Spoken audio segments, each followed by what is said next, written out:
रक्षाबंधन पर बहू मायके नहीं जाएगी। दीदी, आप यहाँ किचन में लगी हो, काम कर रही हो, बाजार नहीं जाना क्या? परसों राखी है, बस आज का दिन है, कल ऑफिस जाना है तो समय ही नहीं मिलेगा। खुशी ने अपनी जेठानी सविता से कहा। पर मैंने तो 3 दिन हुए राखी कोरियर से भिजवा दी है। और खुशी की बात को बीच में काटते हुए आश्चर्य से खुशी से पूछा, जी भेज दी? मतलब आप राखी पर नहीं जाओगी क्या? आपका तो मायका पास में है और आप घर नहीं जाती अपने दोनों भैया लोग को राखी बांधने? नहीं, मैं 4 साल बीत चुके, पर मैं राखी और भाईदूज पर अपने मायके नहीं गई। कहते हुए कविता की आंख भर आई, जिन्हें छुपाने के लिए अपने काम में लग गई। दीदी, आप मुझे बताओ क्यों नहीं जाती?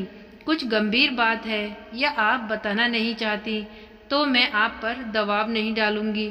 खुशी ने पूछा। नहीं, ऐसी कोई बात नहीं है। मम्मी जी का कहना है कि इन दोनों त्योहारों पर उनकी बेटियां भी तो घर आती हैं, और जब वह घर आएंगी तो घर की बहू को घर में ही होना चाहिए। अगर बहू घर में नहीं होगी तो घर के काम कौन करेगा?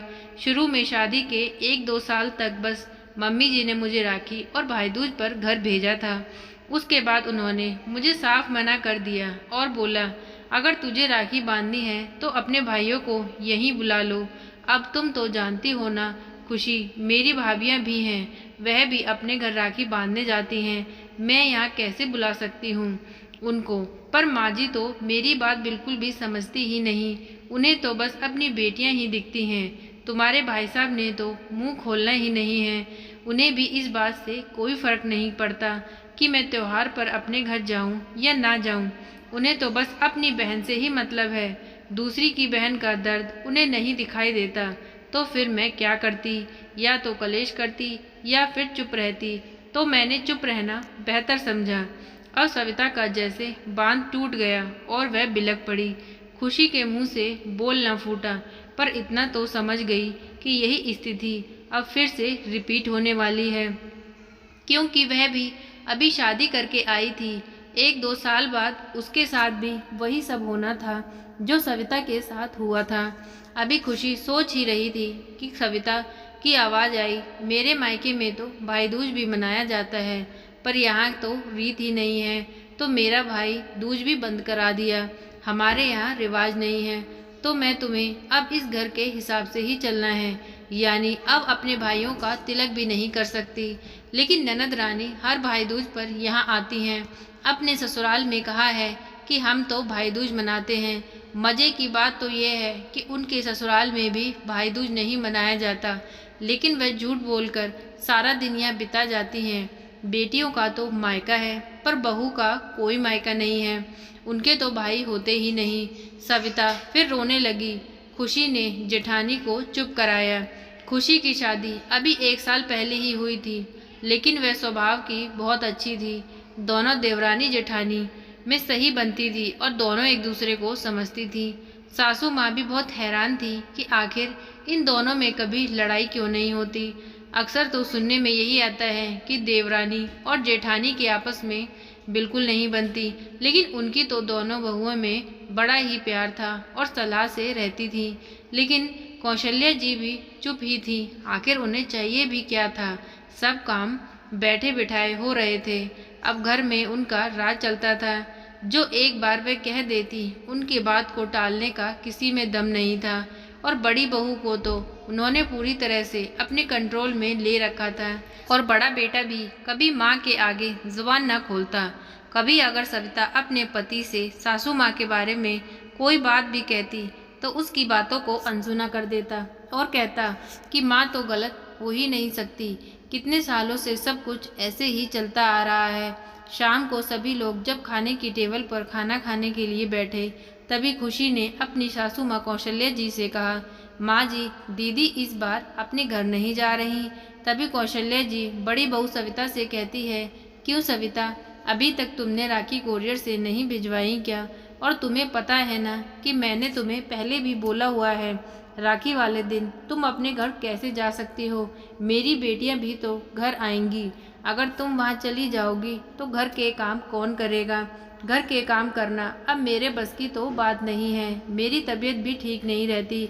कौशल्या जी ने बड़े ही कड़क स्वर में अपनी बहू सविता से ये सब बोला। सविता सासू माँ की बातें सुनकर घबरा सी गई। तभी खुशी, हाँ तो दीदी अगर रक्षाबंधन पर यहाँ आएंगी तो अच्छी बात है ना, उनका घर है, उन्हें आना भी चाहिए। लेकिन उनके आने की वजह से सविता दीदी अपने घर अपने भाइयों को राखी बांधने नहीं जाएंगी। ये क्या बात हुई भला? रक्षाबंधन का त्यौहार तो सभी भाई बहनों का त्यौहार है। अगर दीदी को यहाँ आकर अपने भाई को राखी बांधने का अधिकार है तो हम लोगों को भी तो अपने मायके में जाकर भाइयों को राखी बांधने का हक है। और सिर्फ इसीलिए कि ननद घर पर आ रही है, काम करने वाला कोई नहीं है, घर की बहुएं अपने मायके नहीं जाएंगी, ये तो कोई बात नहीं हुई। घर के काम कब कैसे करने हैं ये तो हम लोग मैनेज करके ही जाएंगे। कुछ काम जाने से पहले कर देंगे और बाकी बचा काम आकर कर देंगे। काम की तो कोई समस्या ही नहीं है। तभी खुशी की सास खुशी को ये शब्द बोलते हुए देखकर थम सी गई। वह ऊपर नीचे देखती ही रह गई। उसके मुंह से एक शब्द न निकला। आखिर आज पहली बार बहू ने जवाब जो दे दिया था। बड़ी बहू सविता ने आज तक अपनी सासू माँ को किसी बात का कोई जवाब नहीं दिया था। इसे आए तो अभी साल भर भी नहीं हुआ था और कौशल्या जी के सामने डटकर इसने इतनी बड़ी बात बोल दी। उनके दोनों बेटों ने भी आज तक ऊंची आवाज में उनसे कभी बात न की थी। तभी कौशल्या जी बोली, लगता है तुम्हें सविता बहू ने नहीं बताया कि घर के कायदे उसे मैंने सब समझाए रखे हैं। तभी खुशी बोलती है, माँ जी आपके कुछ कायदे गलत हैं और सविता दीदी बहुत सीधी हैं। वह आज तक आपने सामने कुछ नहीं बोली, पर मैं पढ़ी लिखी हूँ। आप जितना सही कहेंगी मैं सिर्फ उतनी बात ही मानूंगी, गलत चीज़ मैं बर्दाश्त नहीं करूँगी। खुशी की बातें सुनकर जैसे सविता की जान में जान आ गई। ऐसा लग रहा था मानो आज उसकी गूंगी जवान भी बोलने का इंतजार कर रही थी। मम्मी जी, हम आपकी बहुएं हैं तो किसी की बेटी और बहनें भी हैं। क्या बहू को अपने भाइयों का शगुन करने का, तिलक करने का हक नहीं है? आपकी बेटियां बेटियां और दूसरों की बेटियों का क्या? मैं तो ज़रूर जाऊंगी और भाभी भी मेरे साथ जाएंगी। उन्हें मैं छोड़ दूंगी। तो अभी अजय ने गुस्से में कहा, सविता नहीं जाएगी और अगर गई तो मुझसे बुरा कोई नहीं होगा। बहू हो तो बहू की तरह रहो। मम्मी ने जो कह दिया सो कह दिया, बाकी तुम जानो। और तुम्हारा सुमित एकदम बोला, भैया दोनों नहीं जाएंगी। मम्मी और रिया दीदी को बोल दो कि वह अपनी अपनी राखियां हमें कोरियर से भेज दें। उनकी भी तो ननदें मायके आएंगी, तो क्या त्योहार वाले दिन वह अपने घर में काम करेंगी? सब स्तब्ध खड़े सुमित का मुंह देखने लगे। भैया मुझे तो ताज्जुब हो रहा है। आपको मैं अपना आदर्श मानता था, पर पता नहीं था कि आपकी सोच भी ऐसी होगी। आपको भाभी का कर्तव्य याद है, पर आपका क्या कर्तव्य है वह तो आप भूल ही गए या याद रखना नहीं चाहते। अपनी माँ और बहनों को खुश करने के लिए पिछले 4 सालों से आपने अपनी पत्नी को इस खुशी से दूर कर दिया। क्यों? आपकी बहनें हैं तो उनके भाई नहीं है क्या? मम्मी, आपने बरसों पहले बुआ जी का आना जाना भी बंद करवा दिया था। पापा ही जाते थे राखी बंधवाने। तब आपने एक बेटी का यहाँ आना बंद किया था और अब बहुओं का जाना बंद करना चाहती हैं। तो ठीक है, फैसला आप करो। अगर इस घर की बहुएं नहीं जाएंगी तो आपकी बेटियां भी यहाँ नहीं आएंगी। वह राखी अपने घर मनाएंगी। फिर ये 2 बेटियां भी अपने मायके जाएंगी। और ये कहता हुआ सुमित कमरे से बाहर चला गया। छोटे बेटे सुमित की बात सुनकर कौशल्या जी की आंखें फटी की फटी रह गईं। उन्हें ऐसा लगा जैसे मानो वह अपने ही जाल में फंस गई हों। वह तभी वहाँ तुरंत बोल पड़ी, बेटा मुझसे गलती हो गई। मैं अपनी ही बेटी के बारे में सोच रही थी। मैंने ये जरा भी नहीं सोचा कि बहू में तो किसी की बेटियां हैं। आगे से ऐसा कभी नहीं होगा। तुम लोग भी हर रक्षाबंधन और भाई दूज पर अपने मायके जाओगी। मुझे मेरी गलती का एहसास है, लेकिन अब मैं ये गलती कभी नहीं दोहराऊंगी। और अपनी दोनों बहुओं से माफ़ी मांगने लगती हैं।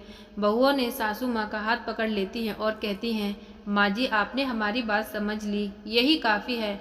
माफ़ी मांगने की तो कोई ज़रूरत ही नहीं। आखिर आप हमारी सासू माँ के समान हैं।